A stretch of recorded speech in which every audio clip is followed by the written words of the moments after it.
Hey everyone, Sergio with the Rideshare Guy. Welcome to another episode of Behind the Wheel. Well, today I have Patrick from the Bay Area. Welcome, Patrick. Thank you. Thank you for having me. Absolutely, yeah. Well, we always are looking for drivers who are veterans and newbies alike. But, out of the veterans, once in a while we get a driver that is a true veteran, meaning he has seen the good, the bad, the ugly, has been around for a while. So, Patrick, tell us a little bit about your past before rideshare. How long you been doing rideshare? What area? What kind of car you drive? All that stuff. Okay. Well, I've been doing rideshare now for over 10 years. I've given over 45,000 rides. I've I drive in the San Francisco Bay Area. Um, Prior to the doing rideshare, I had retired from the financial industry. I was a financial consultant. Um, And so I've learned to treat my business like a business, which I think is the only way you can survive doing Uber or doing ride shares. You have to understand that it's a business and you have to make sure you're setting up certain parameters. What kind of car do you drive, Patrick? Right now I have a 2024 Prius. 2024. Those are nice. The new Priuses are very nice. It's very nice. Yes, I just bought it the day after last Christmas, not this Christmas, but the Christmas before, on the 26th, right at the day after Christmas. So with the 45,000 trips, I'm assuming you're a full-time driver? Pretty much. I mean, during COVID, I took time off, Yeah. but other than that, yeah, I pretty much, I've gone back and forth, in and out, just, you know, whatever happens to work at the moment. Well, you're in one of the better markets too. I mean, San Francisco is one of the better markets as it is. How many cars have you gone through in 10 years? Well, I started with a 2015 Prius, Okay. and I drove that for 3.5 years, and then COVID hit, and the car was. I drove that for about 5 years, I think. But then then COVID hit, and the car was just kind of on its last legs at that point. So I went ahead and sold it, and then I bought for myself kind of an old junker that I was just driving around, and I started renting cars through Avis and doing it that way. And then I kind of got tired of dealing with Avis, and that's when I bought the new Prius. Okay. So have you only driven in the Bay Area or have you moved around? Pretty much the Bay Area. I mean, I get rides out to like Sacramento and out to Modesto and places like that, but I'm centered in the Bay Area. Okay. Well, you started, you said 10 and a half years ago. That's basically when Uber and Lyft came around. So you're one of the original drivers, I guess. But they had been in business for a couple of years with Uber Black, Yeah. so I just started driving Lyft about a year ago. As a matter of Okay. fact, it was after I got the new car, and I noticed that the Uber rides were getting fewer and fewer and less. So I figured, well, let me supplement it with Lyft, and so that's when I started driving for Lyft. Yeah. Yeah. We always suggest that everybody should be multi-apping, actually. You should be driving for both because we don't know when we're going to get deactivated, right? I mean, Right, anything. and that's happened to me twice. I've gotten deactivated. Oh, let's talk a little bit about that. What happened? Well, the first time the rider reported that I was drunk, Okay. which is real fun because I haven't had a drink in over 25 years. So I don't know how I got drunk, but that's what he claimed, and they just deactivated me for a couple of days and Yeah. then reactivated me. What platform was that on? That was on Uber, Okay. But then they and then put you back on? yeah, they deactivated me for a couple of days while they said they were doing an investigation. They never talked to me. They never called me, Oh, of course. and then the second time was a couple of years ago. I think I'd been doing it for about 8 years, and I'd given at that point over 35,000 rides, somewhere in that range. And somebody claimed that I solicited sex from them, which yeah, and I that time they did call me to talk to me, and Uh, I to the guy I said, so I've been doing this for 8 years, giving over 35,000 rides, and all of a sudden a woman gets into my car who I just cannot resist, and I gotta have, it just it's like you use your sense here, this is this is ridiculous that I would and so I said, you ought to be investigating the people that are making these reports, not the drivers. That I mean, I'm sure that and I can understand them freaking out and going, "Oh my god," and immediately deactivating me for or anybody else because they got to protect themselves. So I understand that. But then again, it's like they took a few days to even get a hold of me, and it's like I'm calling them, and the people, the people on the other end of that line are just yeah. like, Well, I mean, look, if you do 45,000 trips, you're gonna go through these, right? right. And so, well, I ask this to every time, every driver that I interview on Behind the Wheel. Um, what do you like about rideshare? Well, obviously the freedom to do it when I want and not do it when I don't want. The freedom to if I'm having a day that I'm just like the rides aren't really coming, and I just go screw it, I'll just go home. Just being able to stop when I want, not having somebody looking over my shoulder. Although Uber electronically, I think, looks over my shoulder, but not having somebody there constantly trying to tell me. I mean, sometimes I get a passenger in the car that wants to tell me what I should do and what I shouldn't do. And can you change lanes? Can you get from behind it? And but I always say to myself, this ride's going to only last another 10 or 15 minutes. I'll deal with this person for that amount of time, and I'll give them a star because they deserve a star. Yeah. Um, and but yeah, so those kinds of things. But mostly, um, it's the ability to work as much or as little as I want, and I would say that's probably the biggest upside to Uber there is. Yeah, that seems like the common thread with a lot of drivers I interview. They go, the freedom and the flexibility is unbeatable, Right. although it comes at a price, right? I Yeah, mean, you're in one of the better markets, I would say. Although, by the way, how did you drive New Year's? This year, New Year's? I did. How was it?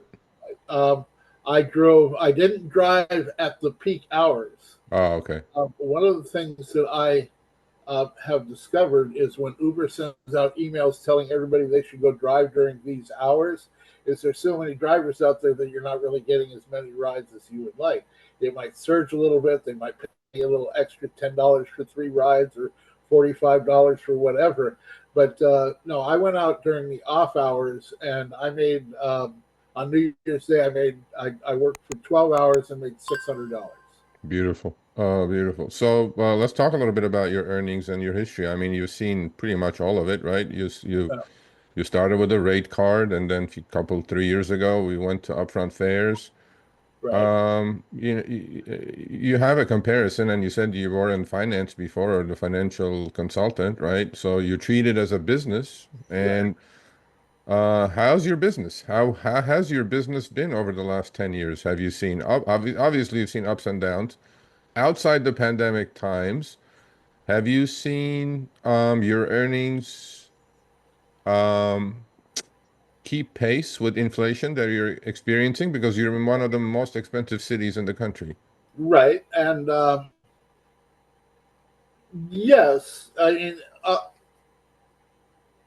when they started doing the upfront fares, I started really scrutinizing, and I'm lucky that I'm good at math because I can put together little formulas to decide very quickly within the 5 seconds that they give me whether the ride is going to be worth what they're offering or not. Yeah, Um, so my acceptance rate, I think now is somewhere around 40%. When I before they were doing the upfront fare, when they were doing the rate card, they were first doing a percentage, then they're doing the rate card. and at that time, my acceptance rate was usually between 95 and 98%. Because I very, very seldom I didn't have any reason to turn down a ride, unless it was going someplace crazy that I knew I wasn't going to be able to get a ride to. One time I got an offer for $320. That was at that time the biggest offer I had seen, and I looked down and to see where it was going to Los Angeles. Oh So, Lord.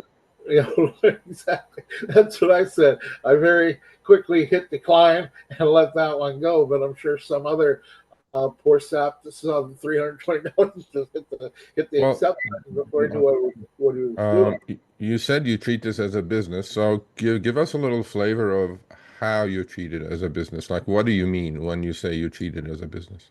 Okay, so I have a formula where I can figure out how much that ride is paying per hour, uh, based on how many minutes. Okay. So I don't even look at the miles. I let the miles take care of themselves. So I look at the minutes, and if it's not paying, I never take anything under $30 an hour. Okay. Um, and like you said, I'm in one of the better markets, so I can get those rides. Yeah. So yeah, basically, and sometimes depending on how things are going or how the day is going, I won't even accept that. I'll wait. I'll look for $35 or better. Just depending Yeah. on. But when I say I won't take anything under $30 an hour, if it comes out to $29.99, I don't take it. Okay. I am solid on 30. So what I'm is that formula? How do you do that? I mean, you have 10 seconds during the ping, right? How do you figure right. that out? So I add the minutes together. Okay. I divide 60 by those minutes, Okay. and then I multiply the amount of time or Okay. the amount of the offer to figure out how much it's paying per hour. Yeah, there you go. I mean, see, this is what you need to do, folks. Don't accept garbage. Okay. Decline garbage for sure.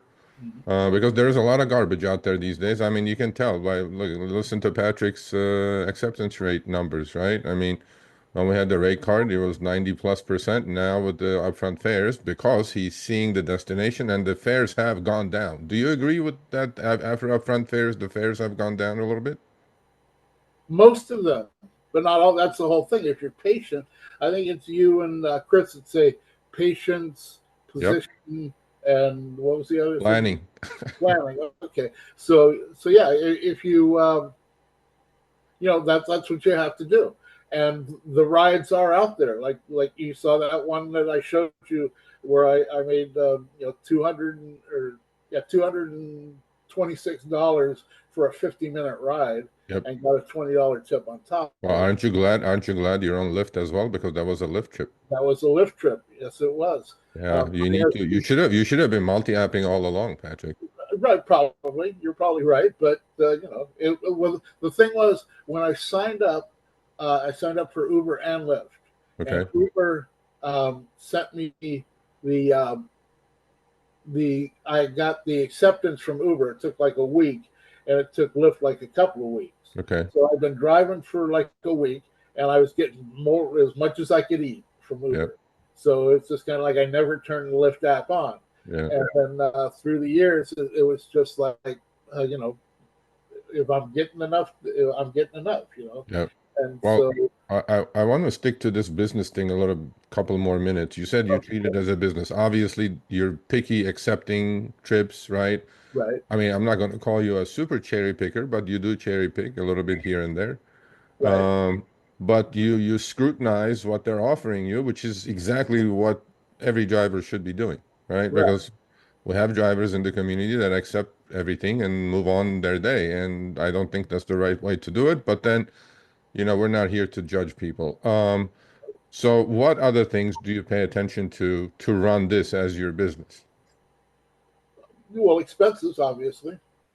I have figured my expenses on an average to run me about $7 an hour. Okay. So, with that said, when I'm accepting $30 an hour, that means I'm actually making about $23 an hour. Yep. But I Eh, average about. You still there? No, no, go ahead. I average a little over $40 an hour. Okay. Um, so even though I'm accepting 30, I'm still I'm getting more. I mean, we talked about that one Lyft ride. I got an offer from Uber one time to do a 15-minute ride for $45, Yeah. Well, which I was mean, but if you're look, but even with your Prius, which I think the new generation is getting 60 miles a gallon or something like that. 57. 57. Okay. How come? Well, obviously it's a newer car, so you have depreciation going on, right? Right. Obviously your costs are higher, but your costs are at least you know your cost. So, Right. right. So, let's spend a couple of minutes on your typical driving week or driving day. Like what shifts do you drive? Do you do split shifts? What do you do? Um, well, once again, because of the freedom, I drive at different times. I was telling you earlier that I don't chase the Uber. Like they send out these emails going, "Oh, drive at this time on this day, and you'll make your life's fortune, and all will be well." And I learned a long time ago that whenever they send out those emails, they flood the street with so many drivers Yeah. that I'm not making as much money. Or sometimes, like there's an event in San Francisco called Beta Breakers. And the first and second year that I was driving, I went out to drive during Beta Breakers. But they've got streets blocked off, the traffic jams up, and yeah, it's surging 2 and 3 times, maybe 4 times. Yeah. But I'm just sitting in traffic, so I'm not really. By the end of the day, I'm making as much money as I do on any other day. Yeah. So it's not worth it, and I think that drivers should think about things like that. Yeah, absolutely. Yeah. I mean, I wish everybody was like you. I mean, we try to inform and educate, obviously, but then as big as we are, our reach is not infinite. Right. And But even driving, I talked to drivers. Like I had a girl get in my car one time and said, I drove for Uber for a little while, but I couldn't make any money. yeah, And I said, well, did you take every ride they sent you? She goes, no, I wouldn't take a $5 ride. And I said, why wouldn't you take a $5 ride? She goes, I'm not going to take a $5 ride. So what if it only lasted 5 minutes? She said, I'm not going to take a $5 ride. I said, well, $5 for 5 minutes is $60 an hour. And she yeah, goes, well, I'm still not taking $5 ride. I said, so would you take an hour-long ride for $25? She goes, yeah. yeah. There you go. Right. So I mean, there you go. That's exactly it. Yeah, And in my view, there's a lot of things that Uber should be helping the drivers with, but obviously they want, Uber's going to try to make, just like you and I, we're going to go out and we're going to try to make our money. They're going to try to make their money whatever way. I mean, I have certain moral parameters that I won't do certain yeah, things to yeah, make money, but a lot of businesses don't, and it bothers me when I see a ride come in. I've seen rides come in that pay as little as $6 an hour. I mean, wow. literally, Yeah, yeah. And so, and I think to myself, there's some poor schmuck out there that's going to take that ride. we definitely will. Yeah. Okay, let's switch a little couple of, we have a few minutes remaining, but I want to get as much in as possible. You said you told me why you like rideshare, why you like doing rideshare, right? Well, Uh-huh. obviously there must be some things that you dislike. I'm not going to say anything else, but why do you dislike, or is it the companies, or what is it? What do you dislike about rideshare? Well, I like I said, I dislike the reality that I like Uber. I think wants their passengers to believe that they can be anywhere in the world, out in the middle of the Sahara Desert, and pull out their phone and push a button, and a car will magically drop from the sky, wait for them as long as they want, and they just don't inform their passengers as to they want to put forth this image, and instead of uh, giving their passengers realistic expectations, they give them unrealistic expectations, and then it falls on me to try to help inform the driver and or the passenger.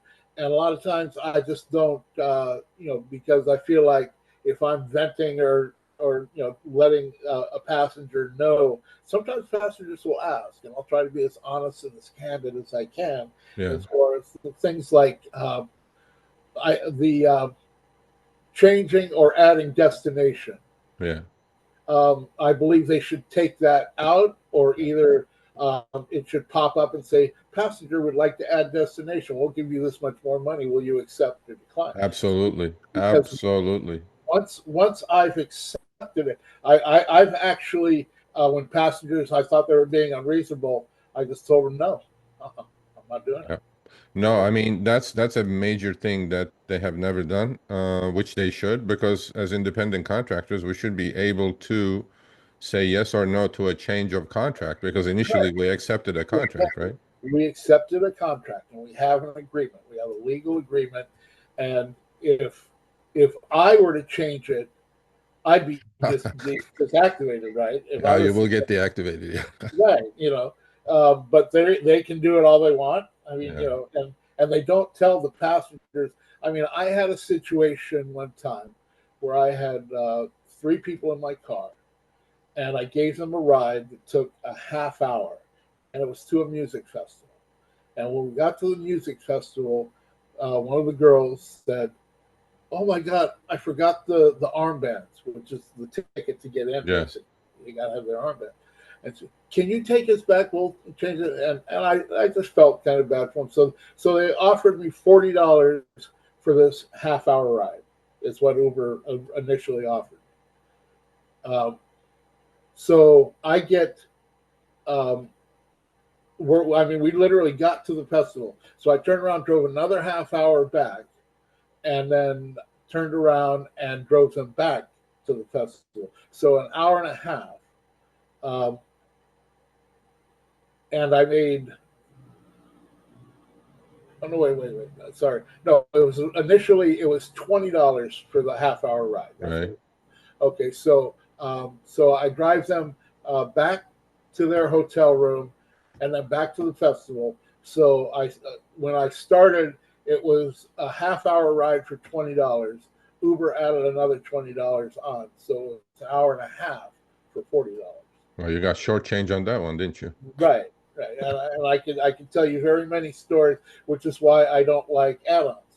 Yeah. Um, the people were generous and gave me a $20 tip, so Yeah. it all Well, that ended up made it up a little bit. right, So you've been doing it for a decade. Decade is a long time, right? And you just got a new car, well, a reasonably new car recently. right. How long do you see yourself doing this? Or, I mean, are you a lifer? Are you going to keep About doing it? another year. Another what? Another year. That's it? You're done? I'm planning on retiring either a year and a half, somewhere in that range. Okay. Okay. Well, then, so I always end with, veterans like yourself, they have millions of stories, obviously, but Um, you're a wise man, right? You know when you need to hold them, when you need to fold them, and you're about to fold them in a year and a half. Um, tell me, give our audience some advice. It doesn't have to be just rideshare advice because we do that plenty. Life advice, Right. any kind of advice about passengers, Uber, whatever it could be. Usually not in the advice giving business.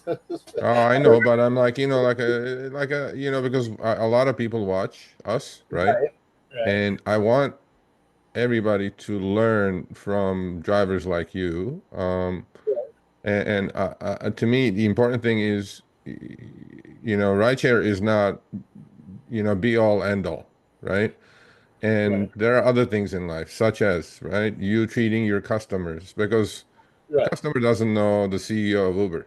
They know right, you. They know you, right, right? You're the face of the company for those 15 minutes, 20 minutes. right. So any kind of advice, just, whatever comes, through your heart. So, Well, I would say, I mean, it's like you say, know your worth. In all things, you should know your worth, not just in rideshare. You should know your worth when you're dealing with people, and when you're buying a new car, whatever you're doing, you need to be educate yourself. There's there's plenty of information on the internet where you can go on and read all kinds of stuff like we've just talked about. They can watch you and get that information and do something with it. It's not necessarily easy, but in the end, you'll be much better off if I've talked to so many different people giving them rides who said the same thing that one girl did. I used to drive for Uber, but I couldn't make any money. Yeah.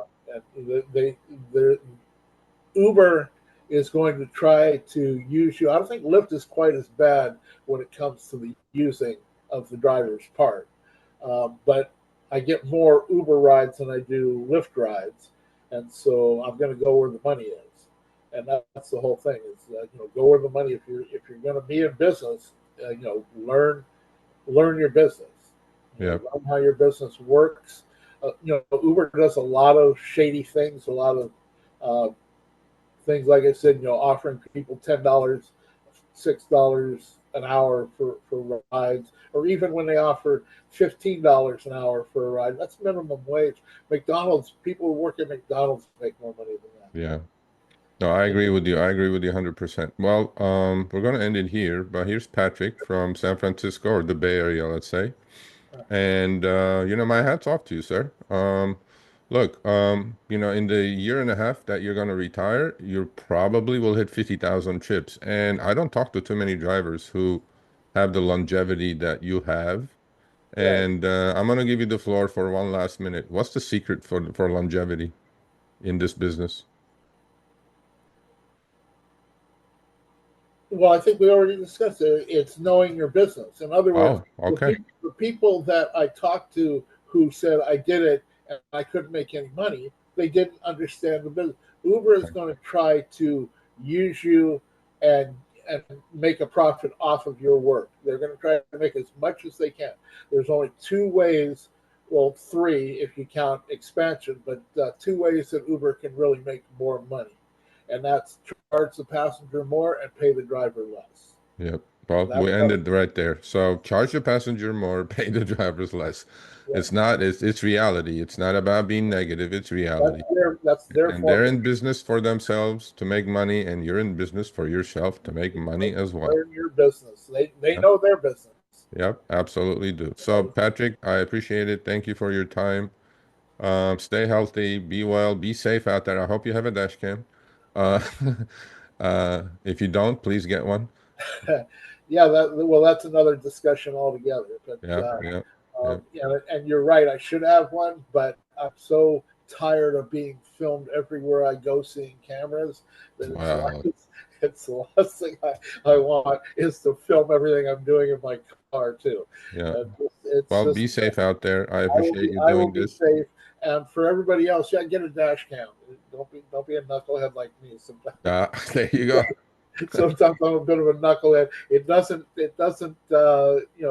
affect my profits. So if it affected my profit, I would definitely have it. Yeah. But All right. Thank you, Patrick. I appreciate it. all right, thanks, Serge. Thanks for watching this episode of Behind the Wheel on the Rideshare Guy. We've been doing these interviews for the past 6 months with very successful drivers from different cities around the nation. Click here for another episode. Make sure you subscribe and turn on all notifications for other episodes of Behind the Wheel as well as amazing content on our channel.